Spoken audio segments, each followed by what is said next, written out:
Hello friends, मैं आपका दोस्त नदीम हैदर। हम इंडियन पिनल कोड के अंदर जनरल एक्सेप्शन पढ़ रहे थे, मतलब कि साधारण अपवाद के बारे में। अब तक हम सेक्शन 92 तक कवर कर चुके हैं। अब उसके आगे के सेक्शन हम इस वीडियो के अंदर देखेंगे। देखिए, हमने पढ़ा था एब्सेंस ऑफ क्रिमिनल इंटेंशन। तो उसमें मैंने आपको बताया था कि उसमें 81 से लेकर 86 तक सेक्शन है और 92 से लेकर 94 तक। तो 92 को तो देखिए मैंने इससे पहली वाली वीडियो में कवर कर दिया है। वो इसलिए क्योंकि वो एक तरीके से सिमिलर सा सेक्शन था जो 88 और 89 से मिलता जुलता था, तो इसलिए मैंने वो उसमें ही कवर कर दिया है। अब हम इस वीडियो के अंदर जो सेक्शन 93 है और 94 को हम इस वीडियो में देखेंगे और साथ में 95। तो आइए स्टार्ट करते हैं। देखिए, सेक्शन 93 जो है ये बात करता है कम्युनिकेशन की। मतलब अगर कोई कम्युनिकेशन गुड फेथ में की जाती है, अगर कोई संसूचना कम्युनिकेशन गुड फेथ में की जा रही है, मतलब कि गुड फेथ मतलब ड्यू केयर और अटेंशन के साथ की जा रही है, और जिससे वो कम्युनिकेशन संसूचना की जा रही है वो उस पर्सन के बेनिफिट के लिए की जा रही है, अगर उसकी वजह से उस पर्सन को किसी तरह का हार्म हो जाता है तो ये ऑफेंस की कैटेगरी में नहीं आता। देखिए, यहाँ पर क्षति या हार्म का मतलब जो है इंजूरियस मेंटल रिएक्शन से है, मतलब क्षतिकारक मानसिक प्रक्रिया से है। मतलब अगर साधारण शब्दों में कहा जाए कि किसी को मेंटली तौर पर कोई इंजरी पहुँच जाए, परेशानी हो जाए, उससे है। तो देखिए, दो चीज़ है इसके अंदर। जो कम्युनिकेशन की गई है, पहली चीज़ तो वो गुड फेथ में की गई हो, सद्भावना पूर्वक की गई हो, और जिस व्यक्ति से की गई है उसके लाभ के लिए, उसके बेनिफिट के लिए की गई है, जिसे वो दी गई है उसका होना आवश्यक है। इसे एक एग्जाम्पल के थ्रू हम समझ लेते हैं। सपोज़ करिए कोई डॉक्टर है, वो अपने पेशेंट से उसकी हेल्थ कंडीशन के बारे में बताता है कि वो अब ज़्यादा दिन जीवित नहीं रह पाएगा, उसको ये प्रॉब्लम है उसकी वजह से, मतलब XYZ कोई भी प्रॉब्लम है उसकी वजह से वो ज़्यादा दिन तक जीवित नहीं रह पाएगा। अब जैसे ही वो पेशेंट सुनता है इस बात को, उसको शौक लगता है और तभी उसकी मृत्यु हो जाती है, वो डेथ हो जाती है उसकी। तो देखिए, यहाँ पर जो डॉक्टर के द्वारा कम्युनिकेशन की गई है, जो इसको इन्फॉर्मेशन दी गई है, वो उस पर्सन के बेनिफिट के लिए दी गई है, क्योंकि वो उसकी हेल्थ की कंडीशन के बारे में बता रहा है कि उसकी हेल्थ की कंडीशन ऐसी है या ये उसको प्रॉब्लम है, ये डिजीज़ है जिसकी वजह से वो ज़्यादा लंबे समय तक जीवित नहीं रह सकता। और अगर उसकी वजह से उसको हार्म पहुंच रहा है, जैसे डेथ हो गई इस केस में, तो ये किसी तरह का ऑफेंस नहीं है। वो जो डॉक्टर है या वो जो पर्सन है उसको किसी तरह के पनिशमेंट नहीं मिलेगी या दंडनीय नहीं किया जाएगा। वो सेक्शन 93 का एक तरीके से प्रोटेक्शन ले सकता है। देखिए, अब जो बात करेंगे, हम बात करेंगे एक्ट डन अंडर थ्रेट। अगर कोई भी एक्ट थ्रेट के अंदर, मतलब कोई धमकी दे रहा है उसके वजह से किया जा रहा है, तो क्या वो ऑफेंस माना जाएगा या नहीं माना जाएगा। सपोज़ करिए, एग्जाम्पल के तौर पे समझ लेते हैं। एक पर्सन है, अब कुछ लोगों ने उसको घेर लिया और उसके सर पर बंदूक रख दी और उससे ये धमकी दी कि अगर उसने बी को जाकर नहीं मारा तो वो उसके बेटे को मार देंगे या उसको मार देंगे। तो अगर अब इस केस में ए बी को जाके मार देता है धमकी की वजह से, तो क्या ए को मर्डर के लिए गिरफ्तार किया जाएगा, मतलब मर्डर के लिए उसको गिरफ्तार तो करा ही जाएगा। क्या उसको सज़ा मिलेगी या नहीं मिलेगी, वो पनिशेबल होगा, दंडनीय होगा उसका एक्ट या नहीं होगा, ये ऑफेंस माना जाएगा उसने जो मर्डर किया है या नहीं। तो इसका जो जवाब है ये सेक्शन 94 के अंदर मिलेगा। तो देखिए, सेक्शन 94 ये कहता है कि अगर कोई भी कार्य, कोई भी एक्ट धमकी या फिर दबाव के कारण करना पड़ रहा है या किया जाता है, पर देखिए धमकी ऐसी होनी चाहिए जिससे तुरंत मृत्यु का भय हो, तुरंत मृत्यु का डर हो। तो अगर उस ऐसी धमकी के अंदर कोई भी एक्ट किया जाता है या ऐसी धमकी की वजह से कोई भी एक्ट किया जाता है, तो वो एक्ट, वो कार्य ऑफेंस नहीं होगा, वो पनिशेबल नहीं होगा वो ऑफेंस। अब इसके प्रोवाइज़ो की अगर बात करें, इसका प्रोवाइज़ो कहता है कि अगर जो डूअर है, जो एक्ट कर रहा है, अगर उसने वो एक्ट वॉलेंट्री अपनी मतलब कि अपनी इच्छा से किया है, या फिर ऐसे हानि के भय से, ऐसे हानि के डर की वजह से किया है जिसमें उसकी या किसी व्यक्ति की जो है तुरंत मृत्यु नहीं होगी, मतलब कि जो धमकी है, जो हार्म है, वो तुरंत मृत्यु से कम है,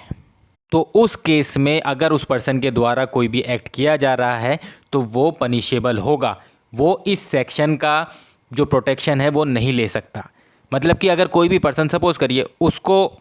या तो वो अपनी इच्छा से वो कार्य कर रहा है, या फिर ऐसे हानि के डर से, ऐसे हार्म के डर से कर रहा है,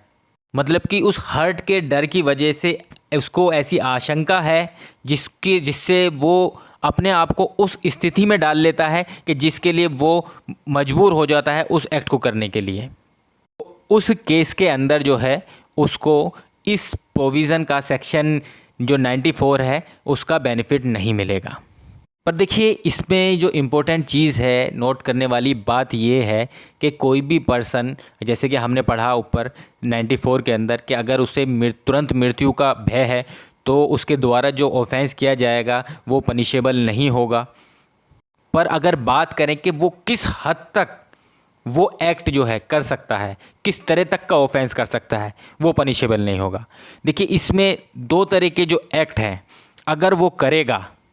चाहे उसमें मृत्यु, तुरंत मृत्यु का ही भय क्यों ना हो, तुरंत मृत्यु का ही आशंका क्यों ना हो, तब भी अगर उसके द्वारा ये एक्ट किए जाएंगे तो वो पनिशेबल होगा। कौन कौन से दो एक्ट हैं? पहला एक्ट है मर्डर, कि अगर कोई आपको किसी को मारने की धमकी दे कि आपको उसको मारना है, नहीं तो मैं आपको मार दूंगा, या आपके बेटे को मार दूंगा, घर वालों को मार दूंगा, तो उस केस में तब भी आप अगर दूसरे पर्सन का मर्डर नहीं करेंगे, क्योंकि अगर इस केस में आप मर्डर करेंगे तब वो पनिशेबल होगा, आप इस सेक्शन का बेनिफिट नहीं ले सकते। और दूसरा जो है, दूसरा ये है कि ऑफेंस अगेंस्ट स्टेट, राज्य के विरुद्ध जो अपराध हैं, और उनमें भी वो अपराध जिनमें मृत्यु दंड की पनिशमेंट दी गई है, अगर ऐसा कोई ऑफेंस है, उनसे रिलेटेड कोई ऑफेंस किया गया है, तो उस केस में चाहे दूसरा पर्सन उस पर्सन को, या आप मतलब कि जो एक्ट कर रहा है, जो डूअर है, उसको तुरंत मृत्यु का ही क्यों ना धमकी दे रहा हो कि उसको मार देगा, तब भी अगर उस पर्सन के द्वारा इन दोनों एक्टों में से कोई सा भी एक्ट किया जाएगा तो वो पनिशेबल होगा, वो इस प्रोविज़न का प्रोटेक्शन या फिर बेनिफिट नहीं मिलेगा उसे। जैसे कि हमने पहला एग्जाम्पल पढ़ा था, देखा था, तो उसमें क्या था कि ए को कुछ लोग आगे घेर लेते हैं, उसके सर पर बंदूक रख देते हैं, या उससे कहते हैं कि हम उसे मार देंगे, या फिर उसके बेटे को मार देंगे अगर उसने बी को नहीं मारा। तो यहाँ पर अगर ए बी को जाकर मार देता है, मर्डर कर देता है उसका, तो उस केस में जो ए है वो लाइबल होगा, उसको इस सेक्शन का प्रोटेक्शन नहीं मिलेगा। हाँ, अगर वो इस चीज़ का भय दें कि उसको वो तुरंत मार देंगे, पर अगर उसने उसका हाथ नहीं तोड़ा, बीगा जाके पैर नहीं तोड़ा, या उसको पीटा नहीं, तो ये वाला एक्ट, इस टाइप के जो एक्ट हैं या इस टाइप का जो ऑफेंस किया जाएगा ए के द्वारा, वो इस सेक्शन के अंदर 94 के अंदर उसको प्रोटेक्शन मिलेगी। तो पहली चीज़ क्या है इस सेक्शन में, कि तुरंत मृत्यु की एप्रीहेंशन होनी चाहिए, जो धमकी होनी चाहिए वो इस टाइप की होनी चाहिए। खाली ऐसा नहीं कि आपको हार्म कर देगा या वो कर देगा, मतलब मृत्यु का डर होना चाहिए, एप्रीहेंशन होनी चाहिए कि वो डेथ कर देगा, वो मार देगा, वो मर्डर कर देगा। उसके दबाव में अगर आप कोई ऑफेंस कर रहे हो, या वो पर्सन कोई ऑफेंस कर रहा है, वो ऑफेंस भी मर्डर से रिलेटेड, मर्डर की लेवल का नहीं होना चाहिए, मर्डर नहीं होना चाहिए, और ना ही वो ऐसा ऑफेंस होना चाहिए जो स्टेट, जो राज्य के विरुद्ध हो, और जिसके लिए जो है प्रोविज़न में मृत्यु दंड या डेथ पनिशमेंट दे रखी है, तो ऐसा ऑफेंस नहीं होना चाहिए। और देखिए, इस केस में ये भी है कि अगर आपके पास, अगर कोई पर्सन धमकी दे रहा है और उस पर्सन के, जिस पर्सन को धमकी दी जा रही है, उसके पास इतना टाइम है, सफिशिएंट टाइम है कि वो पुलिस की प्रोटेक्शन ले सकता है, पुलिस को बुला सकता है, पब्लिक सर्वेंट से हेल्प ले सकता है, तो इसका मतलब तो ये हुआ सीधा सा कि उससे तुरंत जो है डेथ की, मृत्यु का भय नहीं है कि तुरंत उसकी मृत्यु हो जाएगी, या तुरंत जो है डेथ की एप्रीहेंशन नहीं है। अब इसके एक्सप्लेनेशन हम देख लेते हैं। एक्सप्लेनेशन 1 और 2 है। जो एक्सप्लेनेशन 1 है इसका, एक्सप्लेनेशन 1 कहता है कि अगर कोई पर्सन अपनी इच्छा से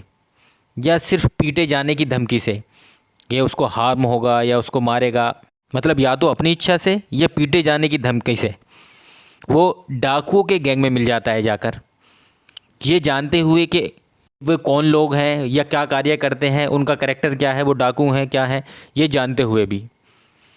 वो पर्सन इस सेक्शन का बेनिफिट नहीं मिलेगा उस पर्सन को। अगर अगर जो उसके साथी हैं जो डाकू हैं उन्होंने उस पर्सन को कंपेल किया कोई अपराध करने के लिए, तो वो ये नहीं कहेगा मुझे तो फोर्स किया गया था इन सब के द्वारा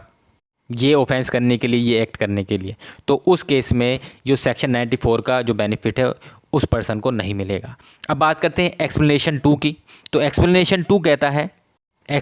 कहता है कि अगर जो डकैत हैं, जो डाकू हैं, उन्होंने, डाकू के गैंग ने थ्रेट दी इंस्टेंट डेथ की, तुरंत मृत्यु कारित करने की किसी व्यक्ति को, तो उस व्यक्ति के द्वारा कोई ऑफेंस अगर किया जा रहा है तो ये इस सेक्शन की प्रोटेक्शन उस व्यक्ति को मिलेगी। एग्जाम्पल के तौर पर सपोज़ करिए कोई लोहार है, उस लोहार को डाकुओं के गैंग द्वारा जो है, डाकुओं के द्वारा ये विवश किया गया कि वो किसी गेट को तोड़ने के लिए, किसी घर के गेट को तोड़ने के लिए, क्योंकि वो वहाँ पर डकैती डालना चाह रहे थे, तो लोहार के द्वारा जो ये कार्य किया गया है, जो ऑफेंस किया गया है हाउस ट्रेसपासिंग का, तो ये इस सेक्शन के अंदर उस लोहार को प्रोटेक्शन मिलेगी सेक्शन 94 के अंदर। देखिए इसमें एक नोट करने वाली बात ये, जैसे कि हमने ऊपर पढ़ा था कि अगर किसी पर्सन को ये धमकी दी जा रही है कि अगर उसने किसी उस पर्सन का मर्डर नहीं किया तो उसको तुरंत मृत्यु कर दी जाएगी उसकी, ये उसको जो है इस तरह की धमकी दी जा रही है। तो जैसे कि मैंने पहले आपको बताया था कि ऐसा जो एक्ट है, मतलब कि चाहे किसी पर्सन को तुरंत मृत्यु की भय क्यों ना हो, उस तरह की धमकी क्यों ना दी जा रही हो, तब भी वो दूसरे पर्सन को मर्डर करने के लिए इस सेक्शन का प्रोटेक्शन नहीं मिलेगा, इस सेक्शन का बेनिफिट नहीं मिलेगा। पर देखिए अगर बात है अबेटमेंट ऑफ मर्डर की, कि ये कहा जाए ए से कि अगर उसने सी को जाकर अबेट नहीं किया कि वो बी का जाकर मर्डर कर दे, तो वो लोग जो हैं ए को अभी मार देंगे या ए के बेटे को मार देंगे तुरंत। तो इस केस में जो अबेटमेंट ऑफ मर्डर है, अगर उसका ऑफेंस किया जा रहा है तो ये जो है इस सेक्शन के अंदर क्षम्य है, मतलब कि इस सेक्शन का प्रोटेक्शन उसको मिलेगी। मर्डर के लिए नहीं मिलेगी पर अबेटमेंट ऑफ मर्डर के लिए मिलेगी। अब बात करते हैं सेक्शन 95 की। तो सेक्शन 95 है वो बात कर रहा है ट्रिफलिंग एक्ट। ट्रिफलिंग एक्ट को हिंदी में कहा जाएगा तुच्छ कार्य। मतलब सीधी सी बात है कि छोटे मोटा अगर हार्म हो जाता है, बहुत मामूली सा हार्म हो जाता है, तो उसके लिए ये नहीं है कि आप केस चलाते फिरें, को भी किसी तरह का ऑफेंस नहीं माना जाएगा। एग्जाम्पल के तौर पे सपोज़ करिए गाड़ी में जा रहे हैं, कोई गाड़ी भरी हुई है, अब कोई आदमी वहाँ से निकलता है भीड़ में से, अब आपस में धक्का मुक्की हो जाती है, तो अब ये नहीं है कि आप उसके खिलाफ़ जो एफआईआर कराएं या कुछ केस लड़ें, तो ऐसा नहीं है। छोटे हार्म के लिए जो है उसको ऑफेंस जो है नहीं माना जाएगा।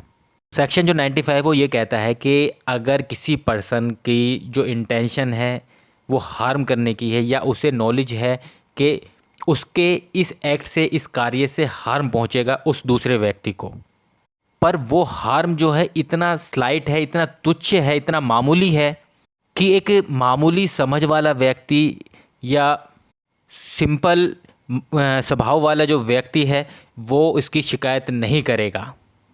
या समझदार व्यक्ति हम कहें वो शिकायत नहीं करेगा, तो वह ऑफेंस नहीं है। जैसे एग्जाम्पल मैंने आपको बताया कि भीड़ में जा रहे हैं, अब भीड़ में किसी को धक्का लग गया थोड़ा सा, अब ये इस चीज़ के ऊपर वो ये ऑफेंस नहीं माना जाएगा। किसी के घर के नीम के पत्ते तोड़ लिए, अब वो ये नहीं है कि वो उसको कहेगा नीम के पत्ते तोड़ लिए इसके लिए वो केस करे। या किसी पर्सन का जो चेक है उस पर कोई वैल्यू नहीं लिखी हुई है, ना साइन है ना कुछ है, वो चेक चोरी कर लिया किसी पर्सन ने, तो इन सभी को ट्रिफलिंग एक्ट कहा जाता है, तुच्छ कार्य कहा जाता है, ये ऑफेंस नहीं माने जाते। तो इस वीडियो के अंदर इतना ही। अब हम इससे जो बचे हुए सेक्शन है वो नेक्स्ट वीडियो में बनाएंगे। अब हमारा रह गया है राइट ऑफ प्राइवेट डिफेंस, तो उससे रिलेटेड कुछ सेक्शंस रह गए हैं 96 से लेकर 106 तक, तो वो हम दूसरी वीडियो में देखेंगे। इस वीडियो में इतना ही। Thank you very much.